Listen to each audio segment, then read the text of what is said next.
I will welcome Jenny and Xiao.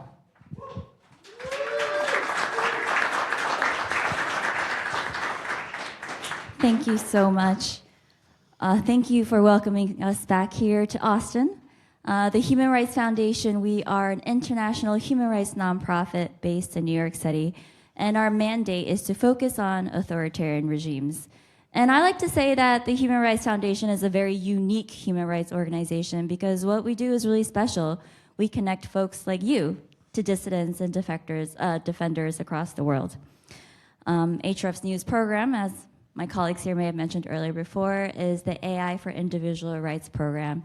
And it's really special. There are two main questions that we seek to address in this program. The first question is, how is AI used to repress?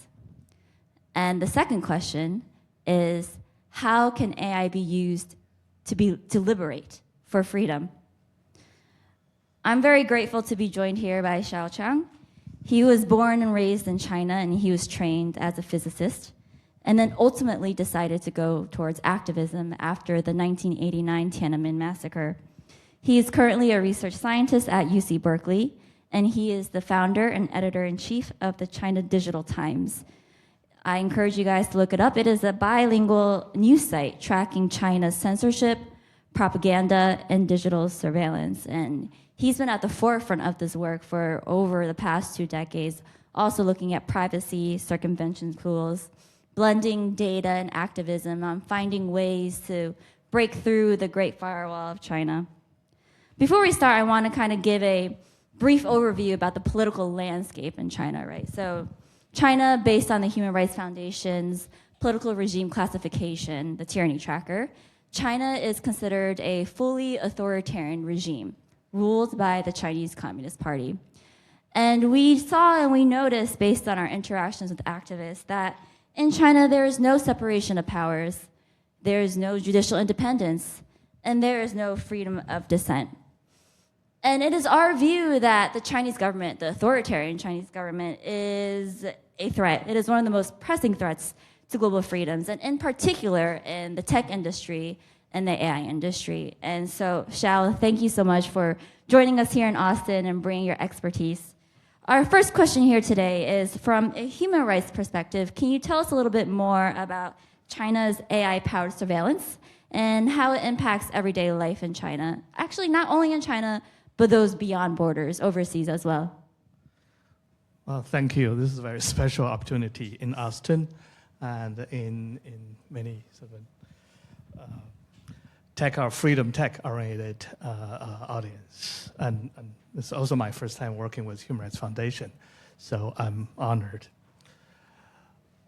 I studied astrophysics when back to my 20-some years old, and I came to the United States for a doctorate degree. But I became a full-time human rights activist since 1989. At Tiananmen Square, I went back to Beijing, and ever since, had my life working for human rights. But 2003, I had an opportunity to teach at UC Berkeley, and that was a time when we remember the internet, the information technology has been, making the waves around the world, but also in China. And for people like me who are living in exile, fighting for Chinese people's freedom, to see the new hope of technology to bring freedom for Chinese people. And this new hope, by the way, that's the episode 1 of Star Wars. Fast forwarding for 10 years, it became the Emperor Strike Back. And the Xi Jinping president, the Chinese new leader, came in with a mandate and with a commitment of pushback all the freedom trend in Chinese society, and gain the hand of not only authoritarian control, which China has been always be, but a full dictatorship. And that's what China is today. Now back to the question of surveillance technology and what it helps the Empire Strike Back, but actually now fast forward to the third episode not a return of Jedi, I'm sorry. It's called the Emperor Got AI. It is that bad. Chinese tech industry actually is very, very large and advanced. It's almost on the par of the United States, I have to say it. But the technology it developed first and foremost being used for political repression and control of the Chinese population, of course, but in a variety of different ways. You may have heard of social credit system. Well, think of your credit card system, but think of all your credit card system and every other things counting to the points centralized in the one national database with the government on top of it. How do you feel like that? But that's true in China. Or it's getting there, right? They haven't fully centralized every data, integrated every data yet, but that's government blueprint. Think of the cameras everywhere, circumvention cameras everywhere, the surveillance cameras everywhere, but it's not all belong to private companies. Again, the police has access to all of them, and using AI today's technology trying to centralize and processing them. Facial recognition, China is far advanced than anywhere else. And then we all know Great Firewall, which I have been doing research for the last 20 years. It's a mechanism, it's a technology, not only filtering the Chinese people's access to the information outside of China, but also a surveillance apparatus. They have, it knows every Chinese user pretty practically, at least registered, what website you're visiting, what content you're surfing right now, etc. And then you have this Chinese WeChat, super social media platform, which practically every Chinese netizens activities on it, right? Whether you're a taxi or you're paying your rent or you're looking for a job or your social network, your expression. But that super platform, again, it is a private company, but in China, the private company cannot say no to government whatsoever. There's no privacy law between it. As a matter of fact, the Chinese government, internet police, share the office with the private company and all the access of data to advance their government agenda. That's how you have to, if you want to be a commercial company in China, then you have to leave all your data to Chinese government, not including Apple. So in that sort of general picture, you would think, well, maybe it's just within the Chinese border, just for the Chinese citizen. No, unfortunately. For overseas diaspora Chinese, there is transnational repression and that, but far from that, China's tech and products, and today is AI-empowered products, are exporting all over the places. Not only just Great Firewall technology, but general surveillance technology, like facial recognition I'm just talking about, through those smart city projects, are throughout the world. Okay? And even for those democratic countries, Chinese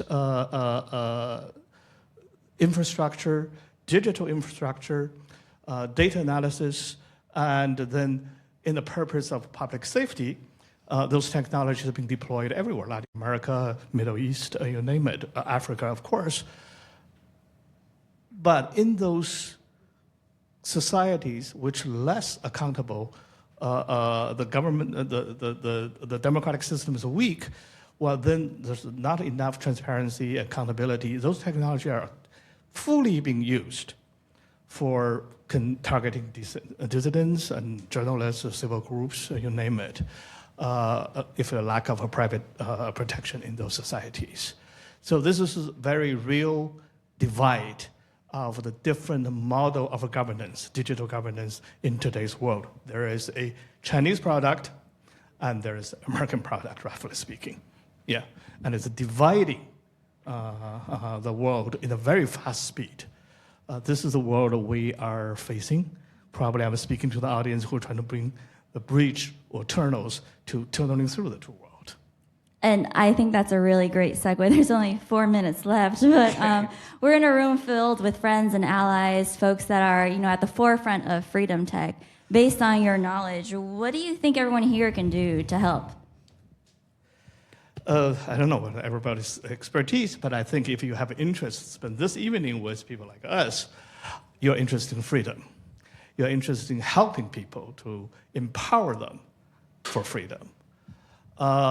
Technology gives us an awesome possibility and a potential to expand our freedom, but as I described in the case of China, but not only in China, okay, in general, the surveillance, the capitalism you can see in general, but at least in the democratic societies, there's other ways to fight this privacy and freedom battle. But for dictatorship, they do much rely on the tools and the development from other people outside of their society to help them. So since we only have a couple of minutes, let me just say this. Whether it's not only just the Bitcoins or the Web3 technology, but let's say AI. There are two types of AIs today. It's a large language models, so the Chinese models, which are fully censored and trained in a Chinese environment, and then there's American, roughly speaking, AI models. There is a very strong demand in China that people want to use the freedom, the freer models, the American models, for the large language model, but they can't. There's a great firewall, so they need a circumvention. And they need the alternative payment system to buy those kind of services to help them to use the freer models of AI or other technologies. This payment system is a bottleneck because Chinese police can easily go down to any Chinese internet users if they use WeChat Pay or something. That's too obvious. And only, I think, the cryptocurrency world can develop technologies to provide alternative ways to empower those otherwise platforms cannot be accessible by the Chinese users. So that's the task I lay for all of you. Thank you. If folks want to stay in touch with you or reach out to you, want to share their ideas with you, what's the best way to contact you? I'm right here, Xiao, Xiao at berkeley.edu. You can search my name too, and my public email is right there. Thank you so much.